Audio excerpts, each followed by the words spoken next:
Now, the battle over delimitation has become one of the most politically charged debates in the country after Parliament voted down the centre's proposal to expand the Lok Sabha and link it with women's reservation. The government had proposed increasing seats from 543 to 850, introducing 33% women's reservation and carrying out a fresh delimitation exercise. But the opposition blocked the move, calling it delimitation through the back door. The plan was to expand the House by 50% while keeping each state's share unchanged. Under this model, Uttar Pradesh would rise to about 120 seats and Tamil Nadu to nearly 58. And the idea was to accommodate women's quota without reducing any state's representation. However, the opposition raised strong objections, especially over a key legal change, giving Parliament discretion over when delimitation happens and when census is used. Currently, delimitation is constitutionally linked to every census. Critics say that this shift could make the process political instead of automatic. A major fault line is the north-south divide. Southern states fear reducing influence due to lower population growth, while northern states argue that they are unrepresented under the current 1971-based system. For context, a Tamil Nadu MP represents about 18 lakh people, while a UP MP represents around 25 lakhs.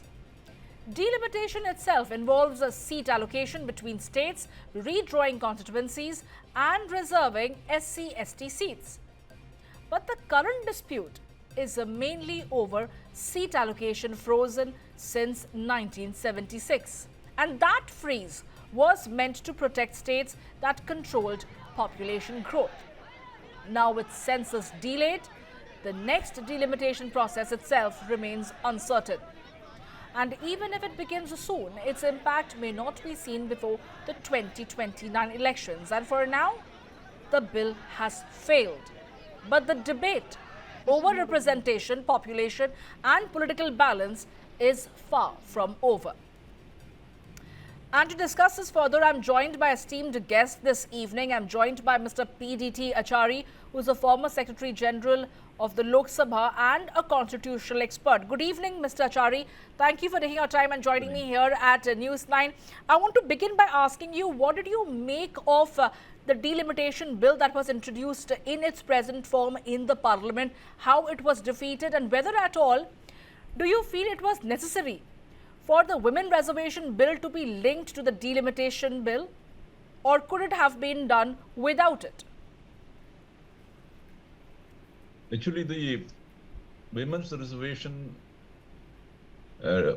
became a part of the Constitution in 2023 itself. Well, that bill was passed by both the houses unanimously, and the President gave assent, and it became a part of the Constitution.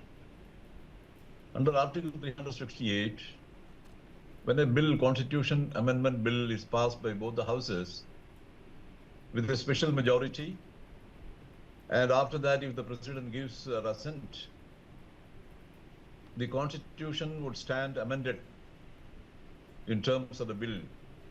That is what Article 368 says. So under that article, in 2023 itself, the Women's Reservation Act became a part of the Constitution. And it has become an obligation for the government to implement it as soon as possible. This is not a women's bill. And here, the bill that has been brought by the government recently and which was defeated in the Lok Sabha sought to make a lot of changes in the Constitution. Actually, you know, in 2026, the 2026 census operations have started from April 1st. The first stage of the census operations have started from 1st April. And under Article 82, once the census operations have started, they have to be completed. And only on completion of the census operations, you can appoint a delimitation commission. And then the delimitation commission will decide how many seats each state will get in the Lok Sabha, Okay. and then redrawing the constituencies and so on. So this is the scheme of Article 82 of the Constitution. So naturally we have to wait till the 2026 the census operations to be completed. But here the government wanted to change Article 82 and 81 and all that, and pick up the 2011 census figures for delimitation purposes. In fact, that was not necessary. You know, when women's reservation became a part of the Constitution, this could be on the basis of the existing strength. There is no problem. In fact, if the government wanted to do it in 2029 itself, because they can do it even now. The government says that if you wait for the completion of the census operations and then delimitation and all that, that would involve considerable delay. But the government has not explained how much delay and what will be the time frame for the Census Commission to complete its work, and after that the Delimitation Commission. That should have been explained to the House, but they have not done that, and the statement of objects and reason has kept it very vague. So we do not know exactly how much time will be taken for both these processes to be completed.